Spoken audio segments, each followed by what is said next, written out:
Penyerapan dana desa per 27 Desember 2021 hampir 100%. Menjelang akhir tahun, serapannya mencapai 99,79% dari pagu 72 triliun rupiah.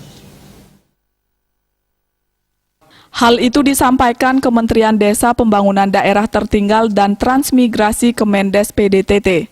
Dikutip dari kantor berita Antara, Kepala Badan Pengembangan Sumber Daya Manusia BPSDM, Kemendesa PDTT Lutfiah Nurlaila menyampaikan, sampai saat ini pencairan dana desa sebesar 71,85 triliun rupiah lebih atau jika dipersentasekan sebesar 99,79%.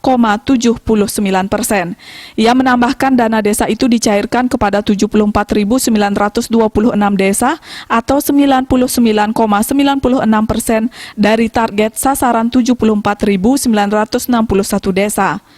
Penggunaan dana desa diantaranya untuk desa aman COVID-19 sebesar 5,75 triliun rupiah dan BLT dana desa 20,42 triliun rupiah.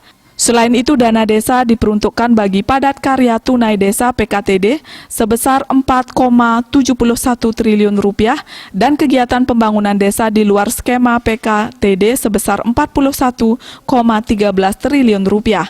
Lutfiah menyampaikan bahwa dana desa telah meningkatkan minat desa untuk mendirikan badan usaha milik desa atau BUMDes guna menggerakkan ekonomi warga dan menambah pendapatan asli desa.